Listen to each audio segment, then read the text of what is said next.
you a video that I've promised you guys for a while, but I just had to find the right way to do it. And it'll be my top 11 favorite video games of all time as of now. I'll explain that later in a minute, but I'm going to go over a few things. One, I will use my footage where I can, but there are going to be instances that I'm going to need to have borrowed footage. For example, for games that I haven't actually recorded while playing in that, or I couldn't record while playing. But I will give full credit in the description with their channels linked, and at least at the start of a footage, I will put who it belongs to. Now, another rule is that this list can only contain one entry in each mainline series. I am allowed a spin-off as well of a game series, but only one of each, one spin-off and one main game, because if I didn't make that rule, the whole list would probably consist of just Pokemon, right? And that really, for one, isn't really fair. I do want to be, there are games that I like that aren't Pokemon, and I want to give them a fair chance too. Also, guys, this is, like what I said earlier, it is my favorite games of all time as of now. That's the reason I had such a hard time starting this list, because new games come out every year, every month, and it's apt to change, like my taste over years. So the new rule is going to be, I'm not allowed to make another top favorite games of all time for at least another 5 years. And that is only if my taste has changed significantly enough to warrant, a remake of this. That way you know where my mindset is now with my games, and that way I'm still able to like new games, right? But there is an honorable mention before we do start. This games were originally on the list, but just a game or two just trumped them to me, and that's how quickly it changes. So I'll say it. The honorable mentions is Virtual Villagers 1 and 2. They're interchangeable, so I use them together. If there was a time I hated the games, right? But I ended up really appreciating them the more I learned to slow down and enjoy them. But I just found that there was games that felt more sentimental to me, or that I ended up enjoying more later. So I'll say that these two are an honorary mention and number 12 on the list. There is no more honorary mentions because every other game on this list could be placed as an honorable mention. Like, I just like them that much. So sit back, relax, and enjoy the top 11 favorite games of all time as of now. Let's get on to number 11.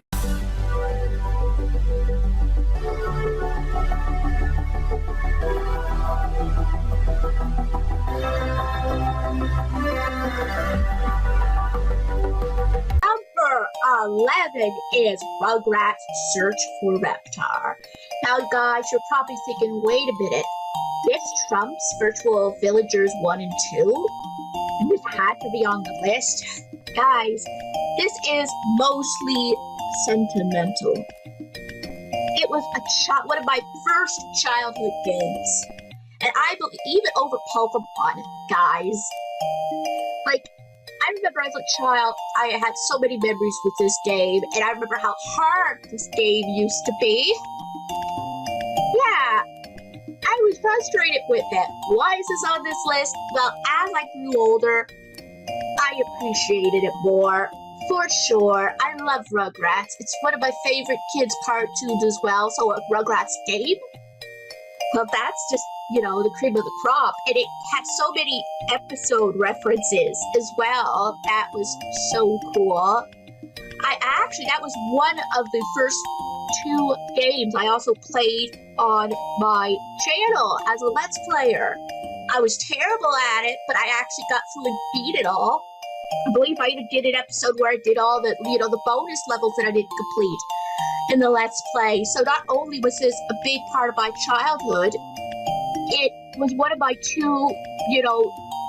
2 to 3 games on my YouTube channel, and actually, honestly, one of my most popular series on my YouTube channel, according to analytics.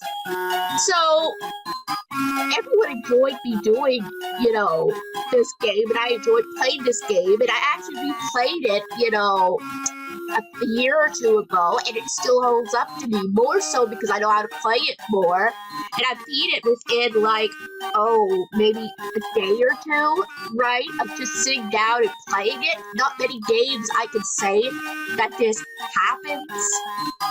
But yeah, it is only number 11 because hindsight, I know the mechanics don't really hold up and it's more sentimental to me, but it's still a game that I do love to go back to. So, number 11 was Rugrats Search for Reptar. Let's get on to number 10.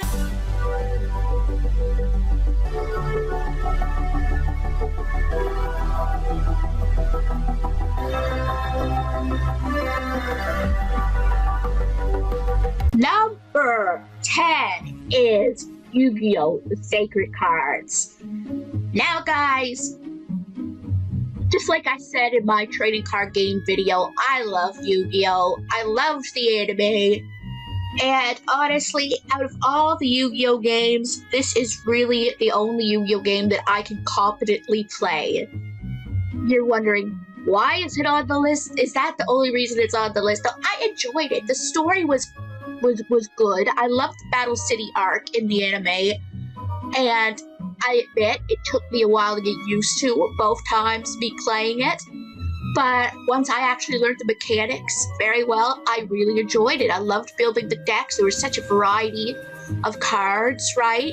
And I felt great changing my deck as I got stronger and learning how to the mechanics of the game, and heck, in some duels I felt so confident playing the game, it was wonderful. Like, I haven't played Yu-Gi-Oh! Actually played Yu-Gi-Oh! In years, with the actual cards that I have. So being able to confidently understand the rules somewhere is wonderful. Right? And I guess argument's sake, this maybe should have been number 11, but I honestly think I liked the story better than Rugrats Search for Reptar, and it, again, was a more mature game than Rugrats Search for Reptar, and that is kind of my taste now, games that are not too mature, but it has somewhat of a storyline that isn't boring. There's some games where I just skip through, storylines, right? And this is one of the ones that I actually take my time more with, reading it, because I love the Battle City arc. I know I say this a lot. I've been saying this a lot, but I did. So I'll admit I was frustrated at one point when I was figuring out I kept losing it. I'm like, okay, maybe I should just redo my whole deck, as frustrating as it is, and that worked. So it made me think and reevaluate what I was doing. So it's one of those games that tested my game playing abilities, right? And used my brain. I was using my brain. And guys, we'll just say that it's probably obviously my favorite Yu-Gi-Oh! Game because it's the only one I can competently play. But for me, that was enough. Right? So, Yu-Gi-Oh! The Sacred Cards is number 10 on this list. Now on to number 9.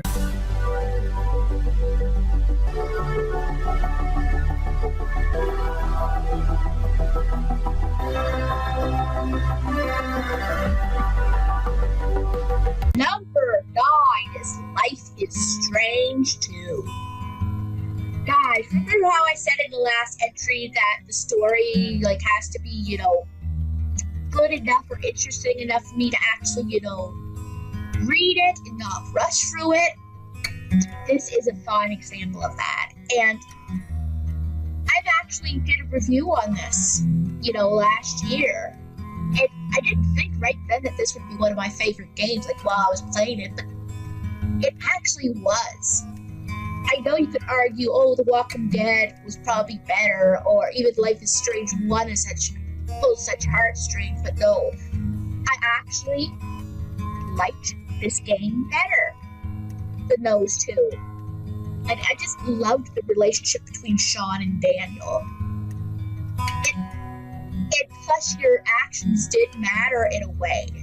Like the way you shaped Daniel. Like, I loved those mechanics, right? I admit there were some very, very hard moments, like that poor dog, poor mushroom. But those moments made the game and the story so much more enriching and special. And you could argue, yeah, I played this with Woody a bit too, and that made it easier for me. But I literally paid attention to this whole game's story, which for me, again, with my neurodiverse brain, it's difficult for me. So if I'm able to focus on a story, I have to really like it to some degree or find it interesting enough.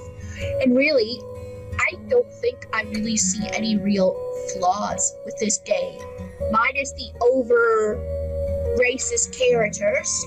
But again, that was to be more funny, and they weren't treating it like it was right.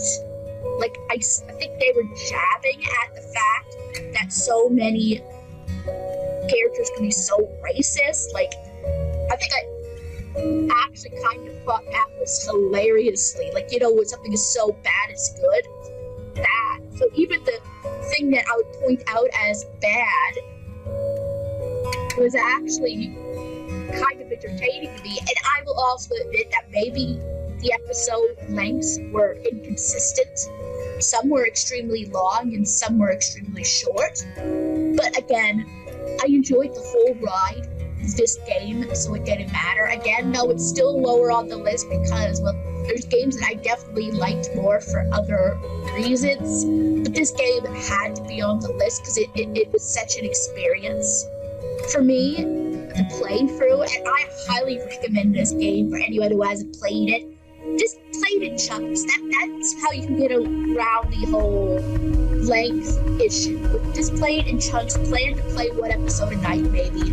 Trust me, guys, it would be worth it. So number 9 was Life is Strange 2. Now let's get on to number 8.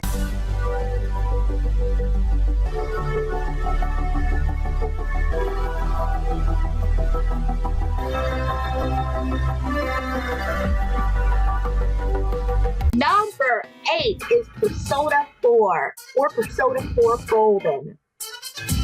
Guys, this is actually the only game on this list that I haven't fully beaten yet, but I am so close to beating it, and I think I have played enough to justify including this game on the list.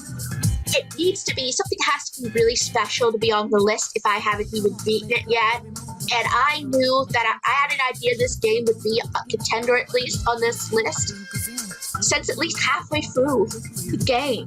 But I still wanted to wait a little bit longer because, again, most people have a rule that you've had to beat the game, right, for it to be on the list. But I think that's kind of stupid, right? If you played long enough that you're sure you really like a game, that's all that should matter. But I did leave it at number 8 still for that reason. To be fair, I really, really liked this game, guys. And I'm still loving it. I really am still loving this game. Just like those previous 2 entries that I talked about story. Yes, guys, yes. I'll admit, I do speed through a little more than I did with Life is Strange 2. But it's more necessary in this case because a lot of it you're going... Like, this game encourages a lot, guys. It encourages, you know, you scheduling and paying attention, you know, to your choices. Like, you have to raise the friendship of all your social links. And you have to, you know, raise your stats, like your responsibility and all, like all of that will benefit you later in the game. And what is so funny is that my boyfriend, the Unman64, was extremely shocked when I mentioned that I was playing this game and enjoying it because he never thought the Persona series would be up my alley, knowing me. And to give him credit, he is absolutely right for the most part.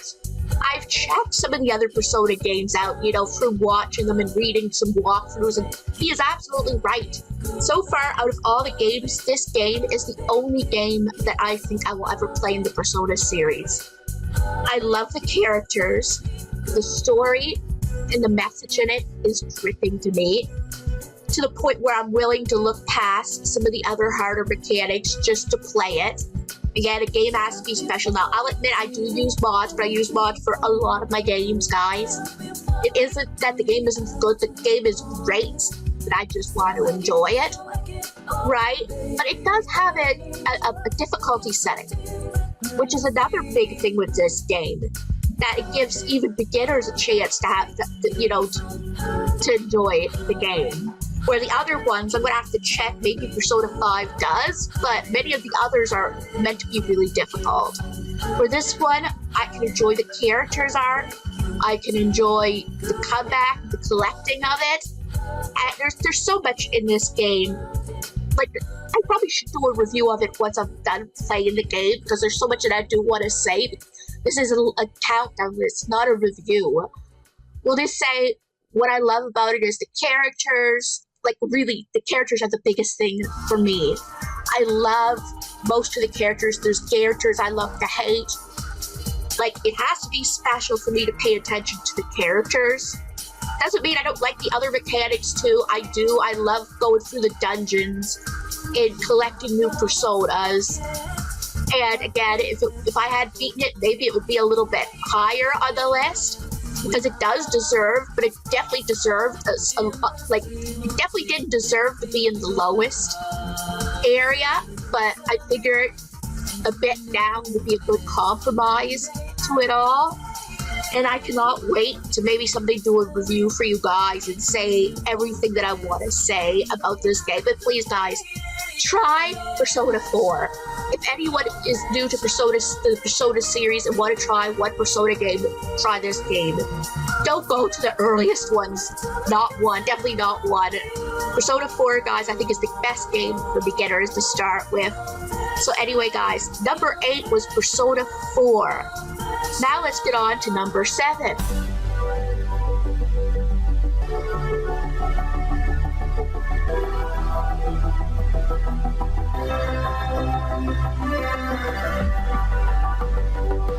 Number 7 is Animal Crossing New Leaf. Guys, I had recently played this before Christmas, actually, and oh my gosh, guys, it was so much fun. It gave me a little bit of structure that I needed, and I actually wasn't bad at it. People could argue, oh, New Horizons is better, the original is the best. But there are a lot of people who would probably agree with me that the New Leaf is, for me, one of the best in the series. It's so much fun to play as the mayor, and the more money you get, and the more you do, the more accomplished you feel. I'll admit, I don't appreciate, for example, the turnip mechanics, because I time travel a lot, and that's another flaw. You have to time travel a lot just to play more. And people could argue that taking your time is the main reason to play the game, to give you something to do, a little bit to do every day. And yes, I know that's the way that it's meant to be enjoyed. But again, like me, a lot of people agree that the game is so much fun that they want to play more of it. And at least it is remedied by time traveling with very little, consequences if you only do it a day at a time and do all your chores. And you do all your chores in that day, there isn't as many consequences. In my round this time, I had so much fun. I hadn't played it in a while again because I'm moved on to other games, but maybe I'll play some to get more footage for you guys. But I admit I am afraid to go back and see how my town looks after neglecting it for almost 2 months. But you know what? It is what it is.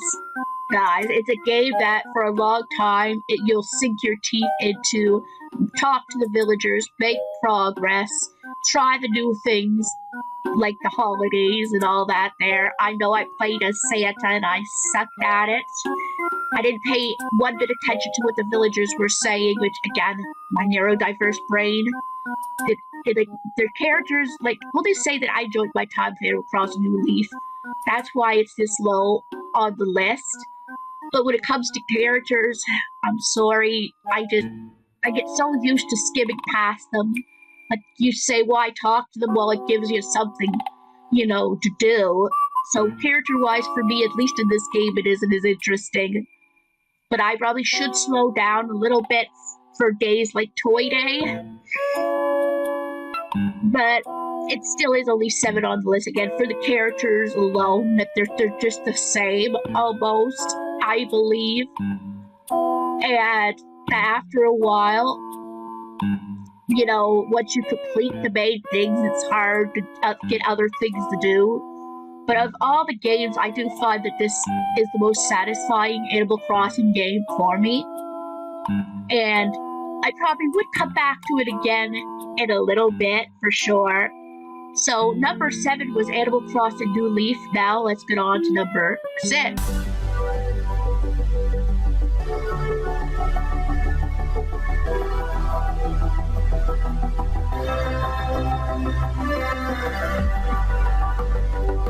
Number 6 is Miitopia.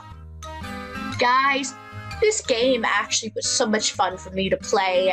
I kind of regret not Let's Playing a little bit, but because I won't have my own footage, I'll admit, for this section. But it was so much fun. It took me a while to actually start playing it. I got it for Christmas many years ago. But once I started actually getting into it, I had to force myself to stop at times. The monsters were so creatively funny. Like, the characters, it was more, maybe not so much, the characters weren't so much fleshed out so much, but they were just so funny. In a way, it was one of those, it's like it was a comedy of the battling mechanics, which, again, were fun. Like, of course, you really only controlled your character, right? But it was still fun to see what your other partners would do, which made the interaction so much fun. There were so many different scenarios that could happen, like your teammates could fight amongst each other, or including with you as well, and then you would have a harder time in battle.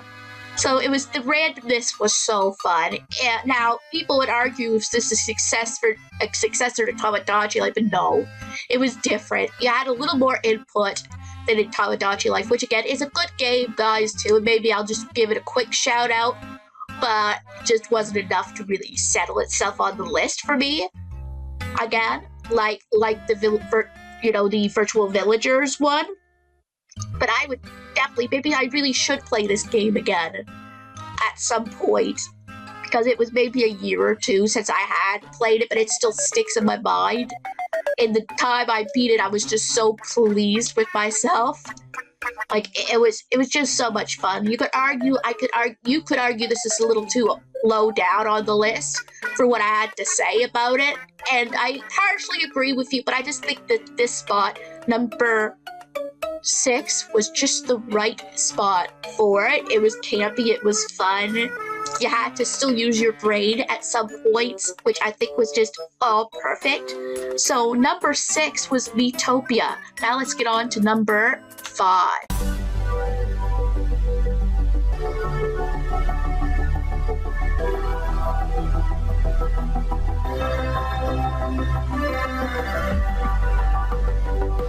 Number 5 is Pokemon Coliseum. Guys, it had to be somewhere on this list, and I think in the top 5 is where it belongs. Honestly, people could argue XD Gale of Darkness is better for the quality of life features. I do agree the quality of life features are better in that game, but the game, Pokemon Coliseum just hits the nostalgia really, like, right there. And unlike Rugrats Search for Reptar, the quality for Pokemon Coliseum isn't really bad. It actually is a really good, solid game, even as a retro game. right? It isn't just nostalgia that's picking at me in this entry. It's nostalgia, quality, the mechanics, like, and it was the very first game to introduce Shadow Pokemon and a whole new concept of playing Pokemon as a whole. The characters were quite memorable. Like, I just find that there were such fun, campy characters, right? Like Duckin, Venus, Iron, oh, and the Nascore, who could forget Nascore, and the secret boss. I mean, and again, there's flaws. It's harder to grind and everything, right? Like, and the level spike goes right up near the end of the game, which is a bit of a flaw. But honestly, the game is just way too much fun to really worry about those flaws. Like, every time I go back to playing the game, I actually really look forward to doing so. And there's really not many games that I actively look forward to replaying once I've beaten them. And it takes something really special to bring that magic back, you know, every time I play it. And Pokemon Coliseum is definitely one of the games that does that. But the last 4 entries just mean a little bit more to me. I enjoy a little bit more for different reasons, right, than this. But honestly, guys, I can always count on Pokemon Coliseum to cheer me up when I'm having a bad day, when I go back to it.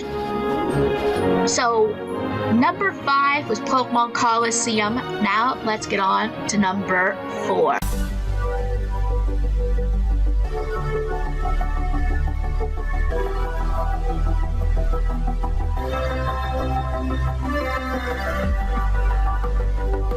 Number 4 is South Park: The Fractured Butthole.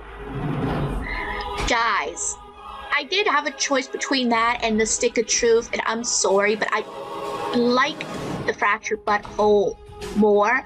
Unlike with Pokemon Coliseum, where I like the original better than the, you know, quality of life improved XD. This time, the sequel, I think, was better to me than the original. 1, again, the quality of life features. 2, the fact that you could dress however you want it in this one, and, you know, not worry about how it's going to affect your stats. In the Stick of Truth, you had to be very careful what you used, like what you wore, because it affected your stats one way or another. Where in the Fractured Butthole, you get artifacts instead, which increases your stats and and everything, and your power and everything, and you could dress and be as cool looking as you want it, no matter, and it wouldn't affect your abilities in the game. Also, I think like the Stick of Truth had such good humor in it, and I think that the Fractured Butthole had upped that. Like times 10, I think. Like, there's so many things in this game that I don't think you could ever get away with if this was meant for kids. But I love it for that. And again, it helps that I do like the show as well. But I honestly think both games, like, even if you didn't watch the show, you would appreciate it more if you watched the show, the references. But they're just fun games on their own. And the game has to be very special to be able to be played as a standalone and still be tied into a show as well. Like, it's like you're playing an episode and you're the star of it. And I also loved how Morgan Freeman has become a central part of this game when he appeared at the end of the Stick of Truth. Plus, they have DLC for the Fractured Butthole as well that I've played on my Switch version, I believe. Like, the game was so good that when I was able to play the PC version on my new PC, I did. Like, I played it and enjoyed every moment of it. I'll admit that it was a little slow. I mean, slower than I remembered it was, you know, when I played it the first time. But again, I still enjoyed every single minute of it regardless. Again, the game has to be special even when it's slow, that you're not as upset that it's slow, that you're just enjoying the ride.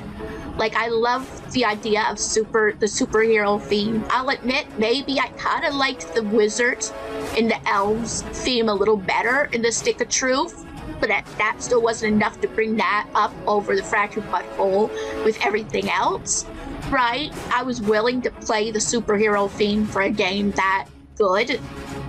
And maybe someday I'll go back and play it again, or maybe finally do a review on the game, because I've played it so many times that I probably could do a review, but I'm saving that for a review and not for this list.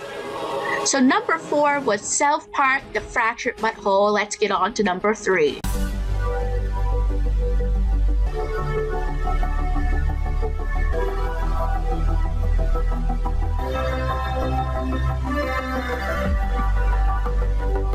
Number 3 is The Sims 4. And I mean that with all its, the expansions and all that I have on it. Guys, there was a chance that this game wasn't even going to be on the list. But I figured out ways around the issues that I had with it originally. I also really struggled to know where to put this, but I finally rested with number 3. Because anytime I ever felt down, guys, going to The Sims 4 would always make me feel better. The creativity of it. Like, I go right into the stories of the characters that I create. Well, as much as I can with my lack of imagination. And even without it, I just have so much fun doing the little goals that the Sims have for themselves and making the family. Like, that's one of my favorite things, is having kids and getting them through goals and then starting the next generation. Like, I love that type of gameplay, right? And I think The Sims 4 is kind of perfect for that. Now, guys, I do know that it's going downhill, guys. I am not denying that that EA, The Sims, whatever, aren't having their problems. They are. I definitely think they're way too transactional. At some point, they're just crapping content out now. But there are actually some gems that they still release.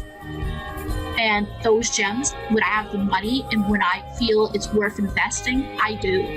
Like, I hadn't bought the last time I bought a new pack was for Christmas, 2 new packs for Christmas on sale. But before then, it was 3 years. But if I find a pack's worth it, I'm willing to invest in it.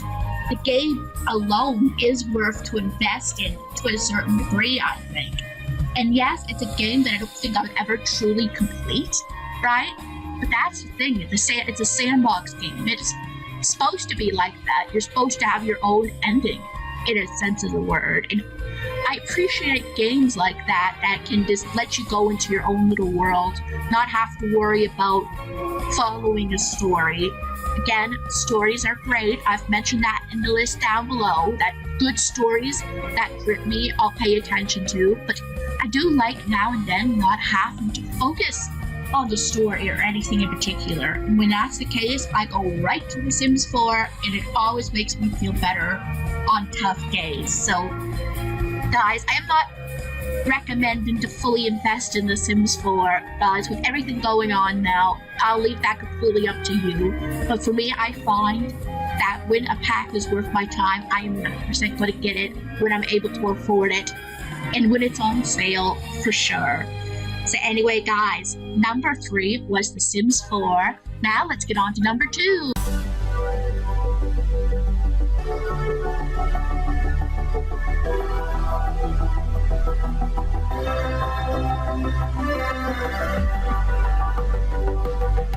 Number 2 is Pokemon Scarlet/Violet.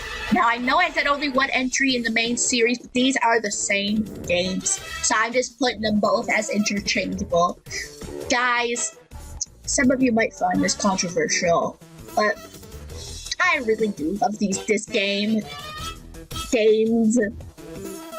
People might disagree. That is fine, right? You're all entitled to your own opinion on what games you like in general. And I'll admit there are faults to Scarlet and Violet. Some of the graphics being some of them, but I really, really enjoyed the story of these games. Again, story is a big thing for me. Yes, I know sometimes I'll skim past story, right? But for me, if the story is good enough, I will focus on it. Hence, fully enjoy the game. And for me, Scarlet and Violet is like that. I really love the characters as well in this game and how everything comes together. Honestly, these are also some of the first games that I've ever 100%ed the Pokédex. The main Pokédex, guys, not the DLC. Gosh darn, that is difficult enough on its own. But I also got some of my very first shinies in the main ones in this game that I can think of. And the first games that I've actually shiny hunted in.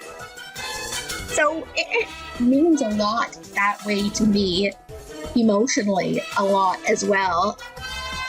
Like, it's games that I keep coming back to when it comes to the Pokemon series, because I love going back to Paldea and enjoying the atmosphere, the Pokemon in it, the characters in it. There's flaws, obviously, right? But I love that there's so much to do. Like, it isn't just the gym leaders. In fact, they're kind of a small segment of it. There's the Titan Pokemon. There's Team Star.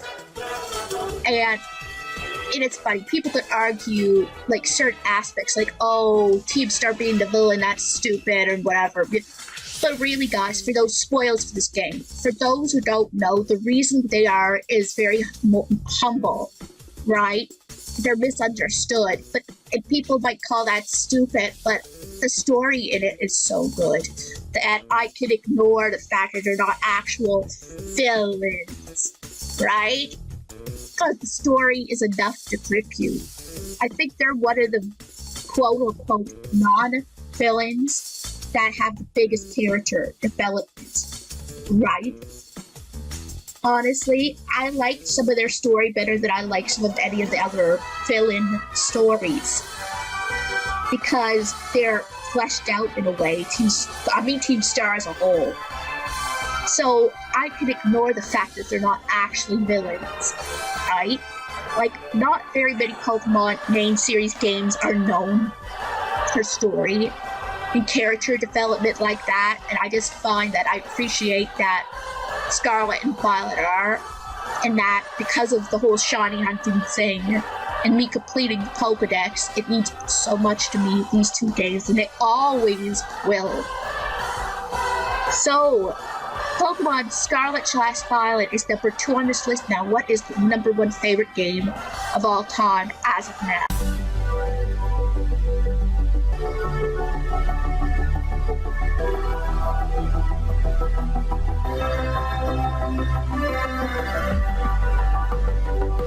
And number 1 is Stardew Valley. Guys, you'll both probably be surprised and not about this choice. You would have thought that Pokemon Scarlet and Violet would be number 1, is what I mean by you'd be surprised about this choice, and not because you know I have spoken very highly of Stardew Valley.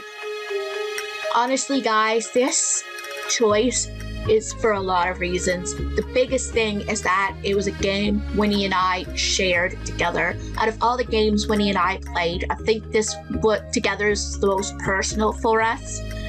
We actually beat it together. I made it so it would be our file, so I could only play it when she was in there. And I didn't think we would beat it together because at that time we only had so long. But she stayed with me longer than I had thought she was going to, and we ended up beating it, which was really special. Now, guys, it isn't just because of Winnie. That was a big part, but I love this game anyway. It's a game that was made by one person because he appreciated Harvest Moon a lot and wanted to make his own version of it to show his love for that genre. But ironically, I think that at least now, Stardew Valley is bigger than Harvest Moon is. One of the biggest farming games ever.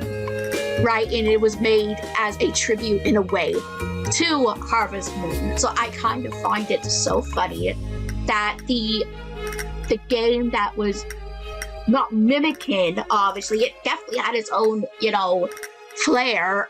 That's why it got so big. But the game that was kind of an homage became the successor in a way. I don't think there's anyone who doesn't know what Stardew Valley is, or doesn't at least have some appreciation for it. Okay, you know what? I do admit maybe the older generation doesn't, but I meant gamers. Any gamer, I think, would at least have heard of Stardew Valley and understand the majesty of it. It has so much to do in this game. The characters, I'll admit, and this is my own fault, the character story is good if I actually pay attention. That is one flaw, I'll admit, but that's more my end. The characters just aren't strong enough to pull me so much, but I do love everything else. The farming, the mining, the fishing I need mods for, so the fishing and me paying attention is my biggest issue. One of them is more with my issue than anything. But again, I just find it's a game that if I need to relax, I always can put on, and it helps calm me down. Kind of like The Sims 4. In a way, it's one of those games that cheer me up when I really need to be cheered up. And I'm sure, I'm starting to do better paying attention to the character stories and dialogue, so even that is getting a bit better. I can appreciate it, but also, we're still getting updates for it.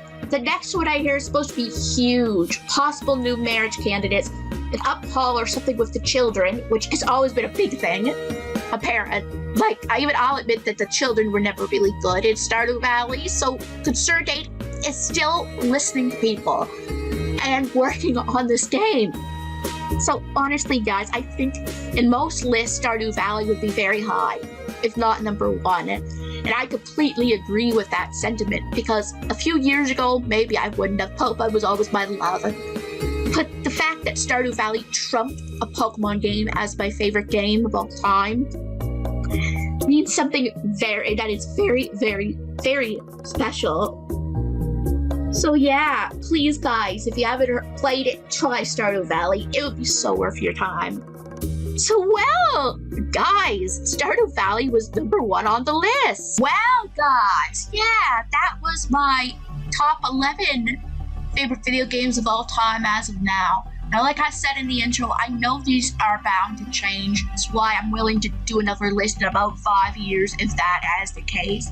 But right now, I took so long to really decide, what games would be on the list and why. It was so much fun to make this list. Video games have always been a big part of my life, and I'm sure always will, even when I'm an old, wrinkly lady.